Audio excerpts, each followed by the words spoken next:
17h32, retour sur le plateau d'Équipe Auto TV pour ce JT extrêmement rapide, puisqu'à 17h45 précise, Autoroute Info fera le point circulation quotidien, et Dieu sait que c'est important autour de Villepinte. 3 invités avec nous en plateau. À droite du plateau, Jérémy Morvan, rédacteur en chef d'Après-Vente Auto. Bonjour Jérémy. Bonjour. À gauche du plateau, Éric Devos, PDG de JPA. Bonjour Éric. Bonjour Emmanuel. Habitué du plateau, puisqu'il y a des émissions sur les pays à l'honneur tous les jours. Et Laurent Roux, directeur du Garac, école bien connue de la profession. C'est avec vous qu'on commence, Laurent. Bonjour. Situé en région parisienne à Argenteuil, tout le monde le sait, mais il est encore nécessaire de le préciser, le Garac forme cette année plus de 1100 jeunes au métier de l'auto, mais aussi de la moto et du poids lourd, donc école extrêmement complète. C'est un campus unique en France. Première question, un message très positif. Il semblerait que davantage de jeunes souhaitent entrer dans la filière automobile. C'est tout à fait exact. Effectivement, depuis 2 ans, plus 23% des jeunes en formation au Garac. Donc c'est une vraie réussite. 1100 jeunes, la moitié en scolaire, en apprentissage. Donc l'internat est rempli. 250 internes sur le site 24/24. Et une augmentation aussi des jeunes filles. Nous sommes passés de 15 à 41 jeunes filles cette année. Donc en phase complète avec une attractivité sur ces nouveaux métiers de l'automobile. Ce qu'il faut rappeler, c'est que c'est une conjonction de plusieurs facteurs. On a la technologie qui attire les jeunes, et puis également, nous sommes présents peut-être un peu plus sur les réseaux sociaux. Nous démarrons, nous commençons, et c'est la pédagogie des petits pas, et je crois qu'il faut s'adresser aux jeunes, parler aux jeunes, et les réseaux sociaux sont un bon moyen. Il faut aussi donner envie, ça se fait avec les équipes. Et les équipes, on les a challengées cette année avec un défi assez fou, une rencontre avec Marc Chevreau, le PDG de France Craft. Et je vous propose... Alors on a justement, je crois, une petite vidéo à vous passer à ce sujet. Alors on regarde.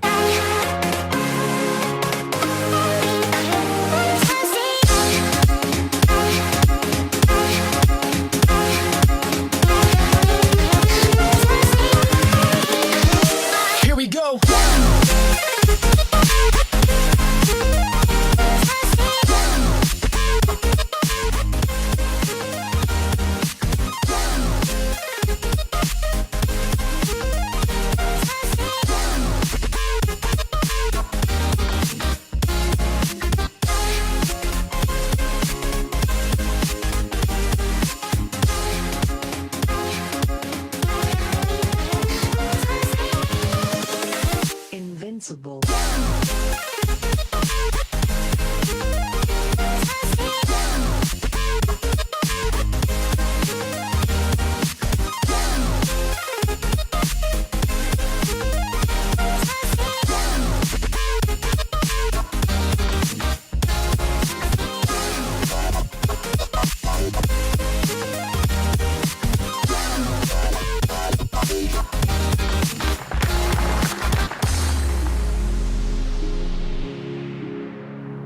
Des équipes challengées, mais dans la bonne humeur, et on le voit.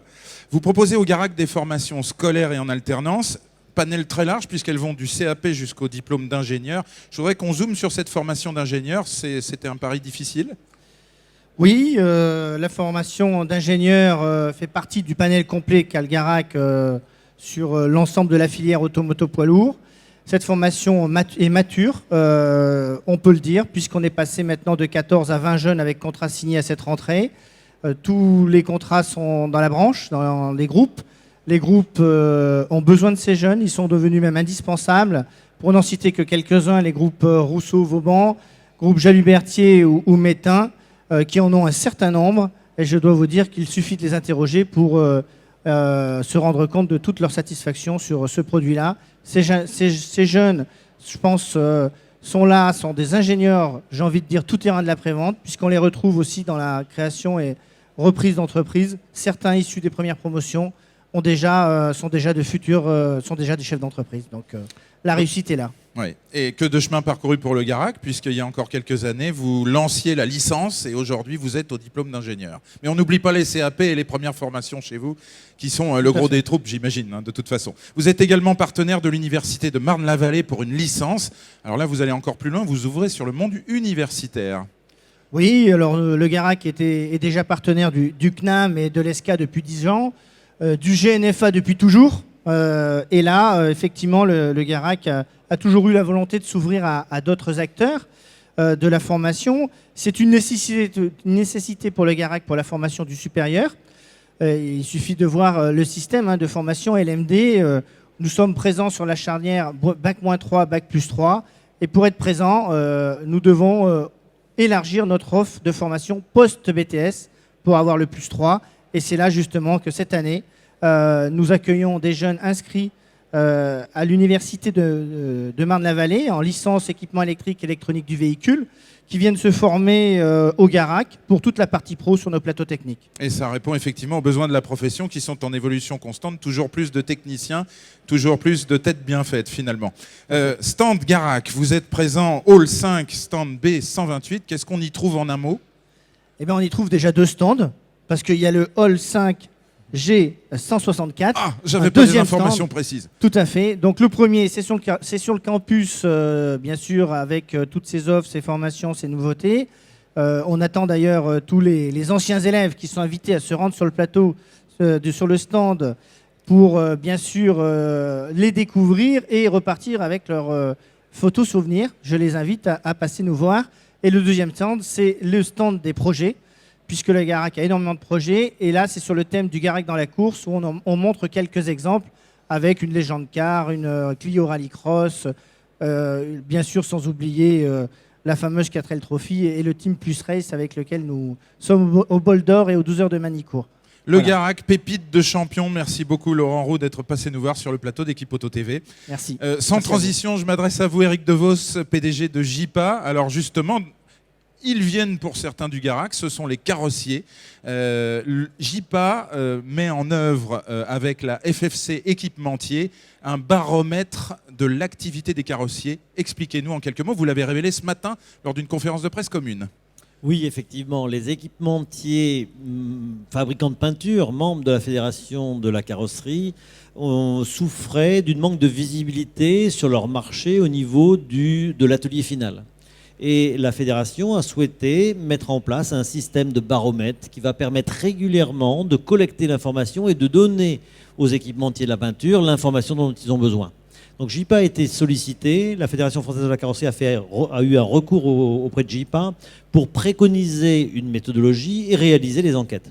Donc la méthodologie qui a été recommandée est d'avoir une représentativité au niveau des régions du UDA par enseigne, avec une collecte d'informations par téléphone et avec un échantillon suffisamment robuste pour réduire les marges d'erreur et l'intervalle de confiance. Bon bah ça c'est votre métier. Hein. Voilà, tout à fait. Ça nous a amené à définir un échantillon interrogé régulièrement d'une centaine de carrossiers concessionnaires, d'une centaine de carrossiers agents et de 200 carrossiers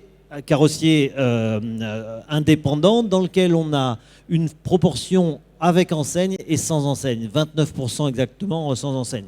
Donc les informations sont collectées tous les 3 mois. La première vague a eu lieu au mois de mars 2015, donc on en est maintenant à la 3e vague. Et c'est une information qui est réservée à la Fédération française de la carrosserie, qui la retransmet à ses membres équipementiers et qui leur permet vraiment d'avoir une visibilité sur ce qui se passe sur le marché.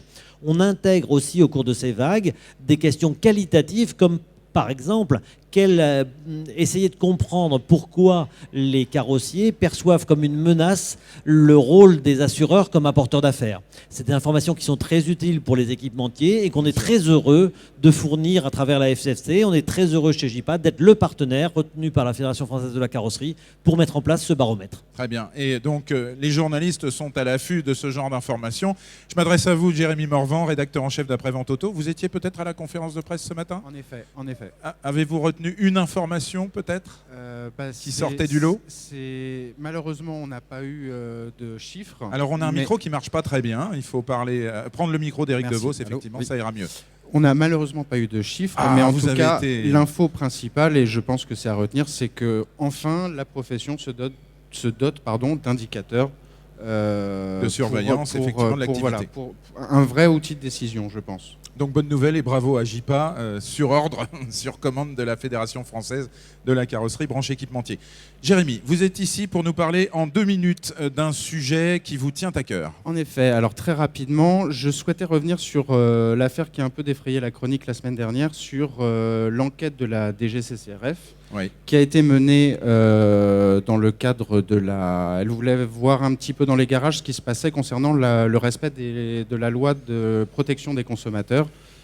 Très rapidement, un chiffre est sorti suite à cette enquête. 40% ou presque des garages, des 803 établissements exactement contrôlés, avaient une infraction, il y avait un problème. Ah oui, cette enquête stigmatise en quelque sorte dans sa présentation officielle. Dans sa présentation. Voilà. Or, il manquait des infos, manifestement. Il manquait en effet des infos. Non seulement les MRA étaient stigmatisés davantage que les autres populations de réparateurs, mais on s'est aperçu après coup qu'il manquait, que les enquêteurs terrain avaient relevé des problèmes d'accès à l'information technique dans une certaine région, pour une certaine population, comme par hasard les MRA, ce qui leur rendait un peu plus difficile la tâche pour établir des devis clairs, précis pour leurs clients.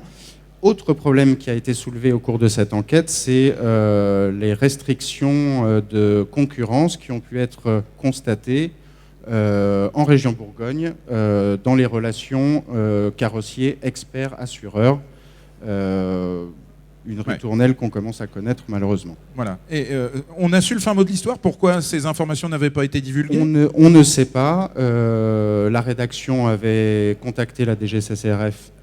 On avait eu quelques chiffres, mais on n'avait pas eu l'intégralité de l'étude. La FNA, en fin de semaine dernière, s'est procuré cette étude. On a eu les informations, au final, vendredi dernier, par la FNA. On n'en sait pas plus. On espère qu'il y aura des suites, bien évidemment. Et donc, le travail d'après-vente auto et de ses confrères, c'est de divulguer l'intégralité des informations de l'enquête. On va continuer à enquêter, bien évidemment. Rendez-vous sur après-vente-auto.com pour effectivement suivre cette affaire, qui est en fait très importante, parce qu'une vérité tronquée, c'est une erreur, c'est pas une vérité.